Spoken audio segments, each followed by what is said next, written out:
Hi, I'm Debbie Harbeck, and I'm a certified life coach working with women in midlife and through the menopause transition. So each week, I'll be sharing the latest information, inspiration, and generate some momentum so you can move forward and feel more in control of your changing midlife body and your life. Let's go. Hi, and welcome back to the podcast. I'm talking about something today that isn't particularly exciting. Actually, it's the opposite of exciting because it's about feeling flat. And I don't really have a much better word for that, although I'm going to use other words too to try to describe it. But it's basically this feeling of not feeling. It's an unfeeling feeling, perhaps. It's like I'm not feeling as enthusiastic about things. I feel this kind of lack of energy. I'm less motivated. It's not fun. It's kind of crappy. And I really don't want to continue feeling this way. It's almost like you can't access a feeling of caring about things, which is not fun. And after looking into this, because this didn't just happen, this has been going on for a little while, I don't want to stay in this headspace. So I, of course, looked into finding out what was going on and what I could do about it. So I'm going to share this with you today. And of course, part of what I found was this is hormonal. And so I know that when estrogen declines, so do the hormones dopamine, which is that hormone we've heard of that is responsible for motivation and drive. And serotonin also goes down, which is responsible for your mood and feeling emotionally stable. I also know that cortisol, which I've talked about so many times on this podcast, that's the stress or even chronic stress that affects me more right now, as it does you if you're in midlife. And that can also contribute to this energy dip or this flatness that I'm kind of feeling. So, on top of this flatness, I've noticed I have a lot more trouble focusing these days. And that really bothers me because I know that when I'm focused on a project or something creative, doing this podcast or learning something new, it fills me with good feelings. And right now, it's like I have trouble getting there. I don't even have the motivation to begin. And I know I'm saying all this as if it's in the present, but I'm going to tell you I've kind of moved beyond this, but this is what I was feeling just a couple of weeks ago. And finally, I guess because I realized that I have more time behind me than ahead of me, I'm having those existential thoughts like, who am I? And what meaning does my life have? And what meaning could it have? And what's the point of all of this? It's really kind of heavy stuff. And I know it's not really me. I think maybe this feeling is also kind of telling me something. Maybe something needs to shift, and I feel like I need to rethink my routine and my goals and maybe overhaul certain parts of my life. And when I think of doing that, when I think of making positive changes, that kind of does light a spark of excitement. In addition to, of course, a little bit of fear when I go there. But I recognize that this is a positive thing and it's an avenue I've got to explore. So if you, like me, are feeling flat these days, and I'll use some other words like unmotivated, uninspired, unfulfilled, unenthusiastic, a lot of unwords. If that's how you're feeling in your life right now, then this episode is definitely for you. And I hope you can use it as a kind of wake up call because I really don't want you to stay here. It's really not a place to stay. And I'm offering some solutions that have worked for me in the past few weeks. They've also worked for a lot of others to get you out of this midlife slump. Because life is to be lived. And if you're feeling like this, you're likely not truly living your life. You're just going through the motions. It's time to turn that ship around and to find a whole new course. And maybe, that course isn't so far off of where you are right now, but just even setting that ship sailing a couple of degrees off of where you are right now could make all the difference. And the first thing I believe we've got to do when we're in this state, because we aren't in a motivated state, we have to realize that we have to do things before we're motivated. I coach on this all the time, and it's a proven fact that motivation is generated. It's not something you have or you don't have.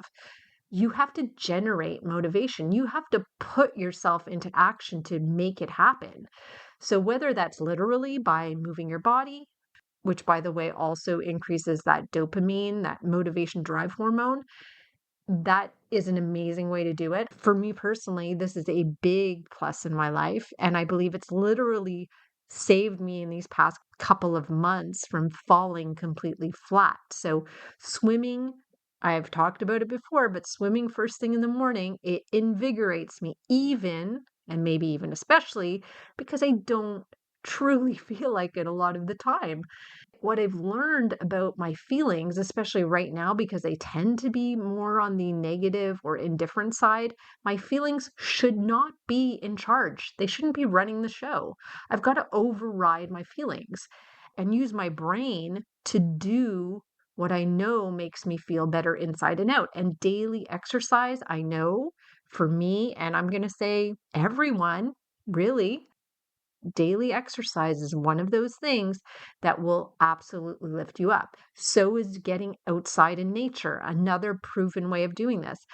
These things aren't just from my lived experience, they're from actual studies on human behavior and motivation. We know these things to be facts. Next thing is all about replenishing the dopamine, which is being disrupted by your lack of estrogen, as I just explained. So, there are natural ways to increase your dopamine, exercise being one of those ways, which I just talked about, but also healthy foods, especially adequate protein, which helps synthesize the hormone dopamine, and complex carbs, which help synthesize the hormone serotonin. Another thing you can do is create small wins in your life, small wins, tiny little things that just you can celebrate. And then getting that early morning sunlight, another great proven way to feel better. Of course, there are other ways like HRT, which can help replenish that estrogen that dopamine needs to be synthesized. Or if you want to go down the route of medication, you can absolutely do that if you and your doctor agree on that approach. And sometimes that is the way to feel better. No shame in that, of course. And another thing you can do, especially if you want to increase your energy and inspiration, is getting enough good quality sleep. This is so important. I really can't overstate what having good sleep can do for you. And I have no doubt that in my case, this is a big issue. It's a big problem for me because for the past 3 years have not gotten a lot of good quality or quantity sleep because of the pain in my hip that I'm hoping will be resolved soon through surgery, but still waiting on that, everyone. Yeah, that's been a huge thing. So I've had to make a huge effort to prioritize my sleep because I know it's important. So I get to bed super early. I'm talking like 8:30, usually, maximum 9, and I allow my body enough time to fall asleep. And I also try to allow enough time during the night for me to wake up and get back to sleep because that's also what happens. I got to change positions because of the pain. In addition to sleep, and this goes hand in hand with it, is the importance of decreasing pressure in my life and in your life. And you can do this by creating a routine that's regular and stable and that helps you feel your best. And I know that actually predictability doesn't sound like an antidote to feeling flat. Like you figure like, well, if I'm feeling flat, maybe I should do things that are more unpredictable, that are more spontaneous. But in fact, creating a predictable, stable schedule actually works for you, especially if it includes adequate sleep, good nutrition, regular movement, connecting with people that you care about, doing things that are fun. That's the type of predictability I'm talking about, not the boring predictability. Finally, really take time from your devices for a moment, or probably more would be even more beneficial, and sit down with a pen and paper and think about what would give your life more meaning. Is it volunteering or helping others, maybe certain populations in some way? Is it about creating something with your hands or with your heart? Or maybe it's learning a new language so you can travel and discover a whole new culture. It's really just taking the time to consciously get your mind into a positive place, into thinking about things that can help generate this feeling of enthusiasm. So, whatever it is that feels meaningful to you is the right thing to do. It doesn't have to feel meaningful to anyone else, it just has to feel meaningful to you. And that's what makes it important in your life moving forward, especially if you're looking for fulfillment and inspiration. If those things are missing from your life and that's why you're feeling flat, do this exercise. Figure out what you need to do to get that spark back. So when I first started feeling flat, I kept having the thought, and this is another thing to think about. I kept thinking I shouldn't be feeling like this. Like I shouldn't be. Like this isn't normal. Since I made the effort to understand it, and now I've been working on what I do have control over to lift myself back up, and I'm feeling better. I'm not 100%, but I'm definitely feeling more spark for life. I understand that this feeling isn't unusual at this transition point in life. In fact, I go as far to say as it's normal. And just because it's normal, of course, doesn't mean you should stay there. You can do things to rally yourself, and you can find support from a doctor or a coach or a therapist or your own connections, the people you care about and who love you.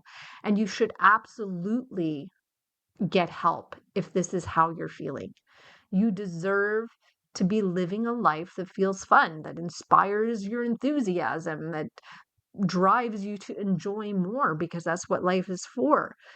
What I hope you do today is you find something helpful in this episode, even if it's just to know that you're definitely not alone. It's something we don't anticipate happening. I didn't anticipate feeling what I'm feeling. I didn't anticipate not feeling like I used to. And we don't talk about this kind of issue being a symptom of menopause, but it is. And there are ways to feel better, as I've mentioned, which can include, if you want, HRT and medication. I just don't want you to stay in this flatness for too long. Don't let it become your new way of being. It's so easy to fall into that. Don't get stuck here. I'm here if you want to talk about it, or if you want to talk about any other issues you're suffering with as you move through this unpredictable landscape of midlife and menopause. I'd really love to talk to you. In the meantime, I do wish you a fantastic week. I'll be back with a new episode next week. Keep moving forward, and bye for now. Thanks for listening to this episode of the Midlife Momentum Podcast. If you want to learn more about working with me, come visit me at DebbieHarbeckCoaching.com. That's Debbie, I-E, Harbeck with a C, coaching.com. See you next week.